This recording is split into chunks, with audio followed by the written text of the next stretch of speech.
Welcome dear viewers to another episode in this unrequited love series.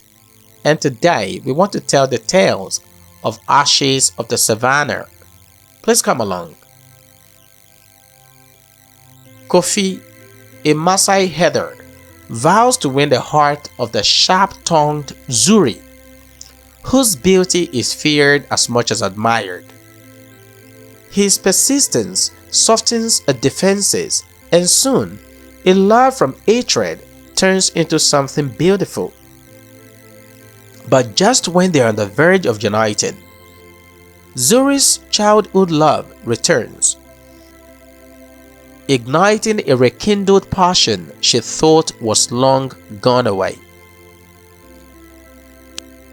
Disappearing as if into ashes.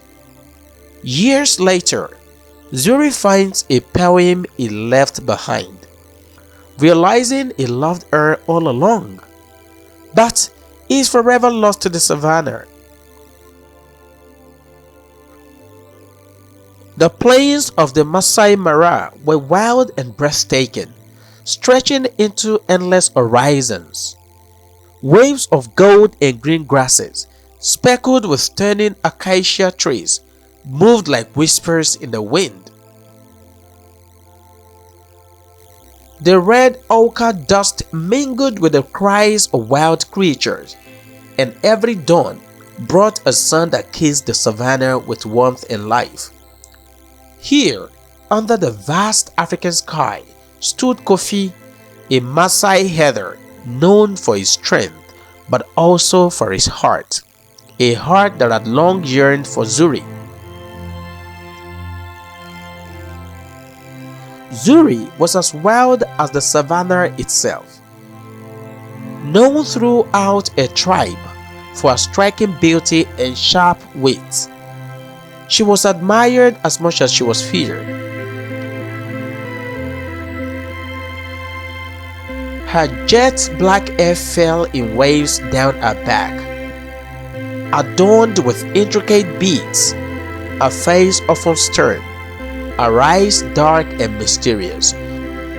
She was not one to be easily swayed, and many men had tried and failed to win her heart. But Kofi was not like the others. Kofi was a tall, lithe man with deep-set eyes and skin dark as mahogany. His hands bore the scars of herding cattle through the wild, yet his eyes held a gentleness that few understood.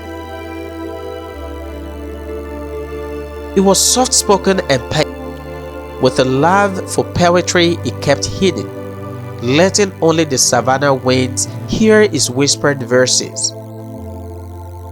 For years he had watched Zuri from afar, mesmerized by her strength, her laughter, and her spirit. And though her words to him were often cutting, he felt the embers of something more between them.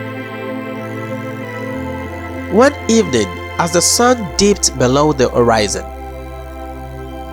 painting the sky with shades of crimson and gold, Kofi approached Zuri as she tended to her goats near the village hedge.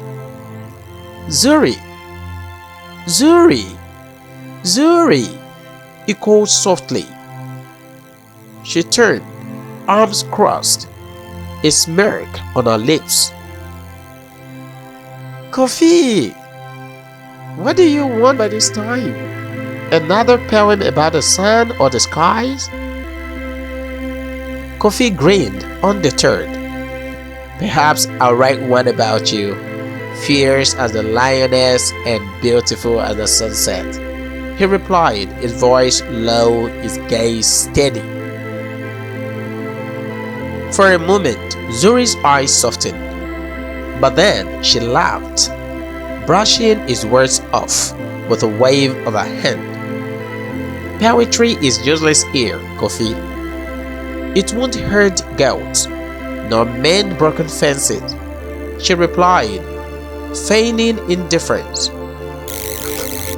But her heartbeat quickened. her guarded heart beginning to see Kofi in a different light. Days turned into weeks, and Kofi's patience began to wear down Zuri's defenses. His persistence, his quiet humor, and his unwavering kindness drew in her. They spent long afternoons under acacia trees, talking about their dreams, laughing at old tales of their ancestors. Kofi would tell her stories of the stars, of distant lands, and of the strength of the Maasai people. Slowly, Zuri's sharp edges softened, and a love that began with resistance blossomed into something neither of them could deny. One night, beneath a full moon, they found themselves alone, wrapped in the vastness of the night. The wind carried the scent of wild flowers, and Zuri felt a warmth she hadn't known before. Kofi looked into her eyes, and for the first time, he reached for her hand. "Zuri," he whispered, his voice filled with longing. You are the heartbeat of my soul, the reason I rise in the dawn." Zuri's heart raced. Her fingers laced through his. "Kofi, I thought I could never love.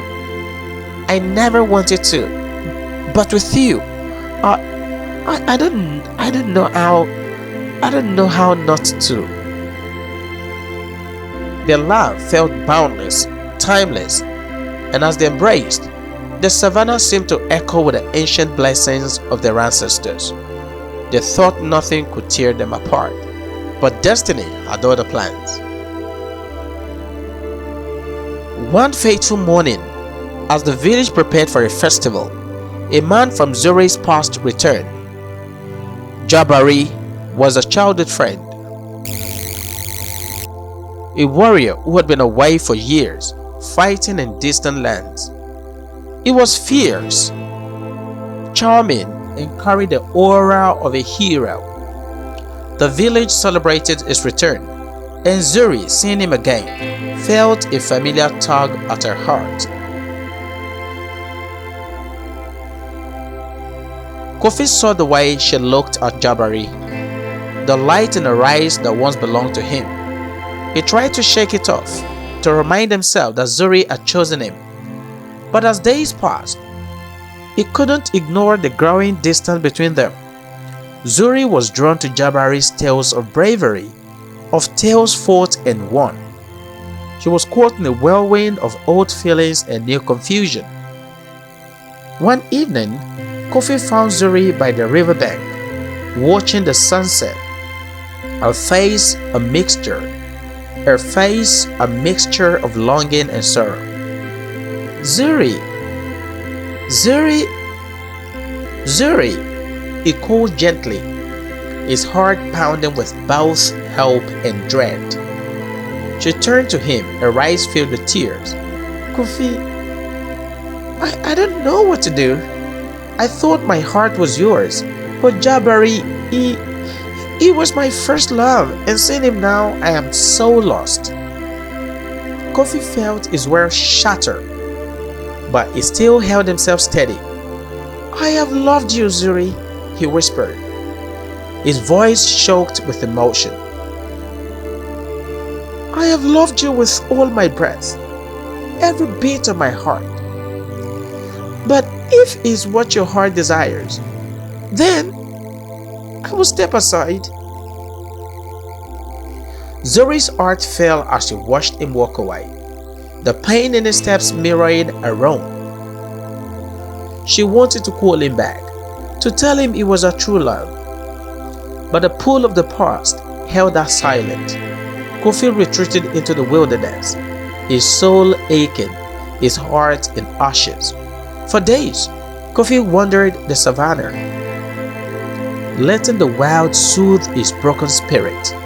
He left behind only a poem, etched into the bark of the tree where they had shared their first kiss.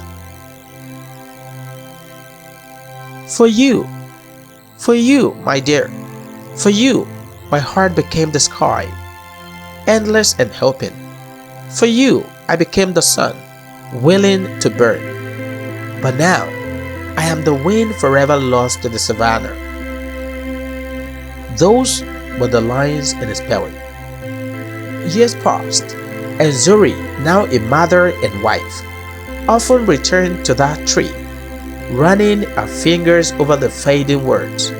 Jabari was a good husband, a strong man, but she knew now that Kofi had been her one true love. The regret weighed heavy in her heart, a wound that time could not heal. One day, she returned to the tree, her eyes searching the horizon, hoping to see Kofi's figure against the fading light of the savannah. But there was only silence, only the whispers of the wind, carrying his memory like the ashes of a forgotten fire. Thank you dear viewers for watching Ashes of the Savannah. I hope you felt the love, the loss and the regret that lingered between Kofi and Zuri. Tell me, do you believe Zuri made the right choice? Let me know in the comments below. If you haven't yet, please like and subscribe to the channel so you don't miss more stories like this one. Until next time, may we cherish those we love before they are lost to the wind.